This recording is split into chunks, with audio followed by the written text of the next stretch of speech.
Hello friends. तो जैसा कि आपको पता है कि आज का हमारा टॉपिक है blood supply of mammary gland. तो blood supply of mammary gland is the मतलब आप मेमोरी ग्लैंड पढ़ रहे हो ना, ये सब टॉपिक बहुत आसान है, तो ज़रा ध्यान से पढ़ना, तुरंत आपको समझ आ जाएगा। एक दो बार उसको बस प्रैक्टिस करने का, लिख के आपको याद हो जाएगा। तो सबसे पहले हम लोग स्टार्ट करते हैं। ब्लड सप्लाई मतलब आपको पता है कि हम लोग दो सप्लाई पढ़ेंगे, एक आर्टेरियल सप्लाई, एक वेनस सप्लाई। तो फर्स्टली हम लोग स्टार्ट करते हैं आर्टेरियल सप्लाई से। तो arterial supply of mammary gland या ब्रेस्ट बोलो, MG is for memory gland.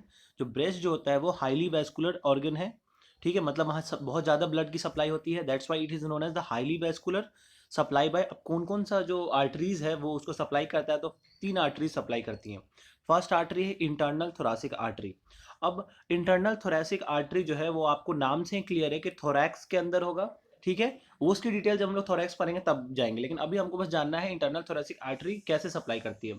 तो इंटरनल थोरेसिक आर्टरी जो है वो अपने परफोरेटिंग ब्रांचेस के थ्रू सप्लाई करती है। अब आपको पता नहीं होगा परफोरेटिंग ब्रांचेस होते क्या है। परफोरेटिंग ब्रांचेस का मतलब वो हुआ कि जो किसी को पियर्स करके आए। जैसे कि आपको पता है जब हम लोग अपने बॉडी के लेयर्स को देखते हैं तो स्किन होता है, सुपरफिशियल फेशिया होता है, डीप फेशिया होता है। तो जब सुपरफिशियल फेशिया को जब सुपरफिशियल फेशिया होता है, डीप फेशिया होता है, तो जब कोई आर्टरी अंदर से नहीं, क्योंकि देखो डीप फेशिया मतलब अंदर में, सबसे पहले स्किन हटाओगे तो सुपरफिशियल फेशिया मिलेगा, फिर डीप फेशिया मिलेगा, उसके अंदर और भी स्ट्रक्चर्स होते हैं। तो जब आप अंदर से कोई स्ट्रक्चर आता है जो डीप फेशिया को पियर्स करे, तो दैट्स कॉल्ड परफोरेटिंग ब्रांच। या वही सुपरफिशियल फेशिया को अंदर करके जाएगा तो भी परफोरेटिंग होगा। परफोरेटिंग मतलब क्या, छेद करके जाना। तो वही हुआ, इंटरनल थोरेसिक आर्टरी के थ्रू सप्लाई होता है थ्रू इट्स परफोरेटिंग ब्रांचेस, जो कि पियर्स करता है second third fourth intercostal space को। मतलब जो इंटरकॉस्टल स्पेस है उनके बीच से आता है, ठीक है, उन्हीं को पियर्स करता है। जो स्पेस इंटरकॉस्टल स्पेस क्या है, दो कॉस्टल के बीच का स्पेस, तो इसीलिए क्या बोलते हैं वहां पे आपको पियर्स करके आएगा। तो सेकंड थर्ड फोर्थ से आएगा। फिर एक्सिलरी आर्टरी। अब एक्सिलरी आर्टरी सप्लाई होता है तो उनकी भी कुछ ब्रांचेस है जिनके थ्रू सप्लाई होता है। तो एक्सिलरी के branches lateral thoracic artery, superior thoracic, एक्टियोमिक थोरासिक। वो जब हम लोग एक्सिलरी के ब्रांचेस प्योर पढ़ेंगे ना तब पूरी इसकी डिटेल पढ़ेंगे। अभी बस आपको ये जानना है कि जो सप्लाई हो रही है वो एक्सिलरी आर्टरी की ब्रांचेस के थ्रू हो रही है। उसके बाद हम बात करेंगे posterior intercostal artery. Posterior intercostal artery से अब थ्रू कौन से वेन, देखो posterior intercostal artery through their lateral branches. जो लेटरल ब्रांचेस होंगे पोस्टीरियर इंटरकॉस्टल आर्टरीज की, तो उनके लेटरल ब्रांचेस से जो लेटरली ब्रांचेस निकल रहे हैं वो। और आपको पता बुक में इसका फिगर दे रखा होगा, बस एक फिगर देख लेना और ये बस नाम याद कर लो, मोर देन सफिशिएंट। इससे ज्यादा आर्टरी सप्लाई में कोई जरूरत नहीं है। इसके बाद हम बात करते हैं वेनस ड्रेनेज पर। Venous drainage also important. Mainly तीन वेन्स होते हैं यहाँ पे। देखो आर्टरी की कंपनी वेन होती है, मतलब जहां जहां आर्टरी जाती है वहां वहां वेन भी जाती है। तो नाम भी सेम जैसे होंगे। तो एक्सिलरी वेन वहां एक्सिलरी आर्टरी था, इंटरनल थोरासिक वेन वहां इंटरनल थोरासिक आर्टरी था, और पोस्टीरियर इंटरकॉस्टल वेन वहां पोस्टीरियर इंटरकॉस्टल आर्टरी। अब जो वेन फॉलो करती है आर्टरी को, तो वेन जब कन्वर्ट हो जाता है, देखो ये वेन्स क्या करती है, निपल के बेस पे आके कन्वर्ज हो जाती है। कन्वर्ज होने के बाद क्या करती है, तीनों वेन आके कन्वर्ज हो गए कहाँ पे, बेस ऑफ निपल पे। तो ध्यान से ध्यान रखो, ठीक है। अब आप लोग पूरा डिटेल पढ़ेंगे पूरा मेमोरी ग्लैंड के बारे में, तो आपको सारा चीज पता चलेगा, निपल कहाँ पे होता है, फोर्थ इंटरकॉस्टल स्पेस के पास होता है, सारा चीज मालूम पड़ेगा। तो वेन्स क्या करेगी, वेन्स आपके बेस ऑफ निपल पे आके सारे कन्वर्ज हो जाएगी। कन्वर्ज मतलब क्या, मिल जाएगी। मिल जाएगी तो जब भी कोई भी स्ट्रक्चर आपस में मिल, जैसे आर्टरी आर्टरी मिले तो एनास्टोमोसिस होगा, वेन वेन मिलेगा तो एनास्टोमोटिक होता है, उसको एनास्टोमोसिस बोलते हैं। तो एनास्टोमोटिक वेनस सर्कल बनाएगी।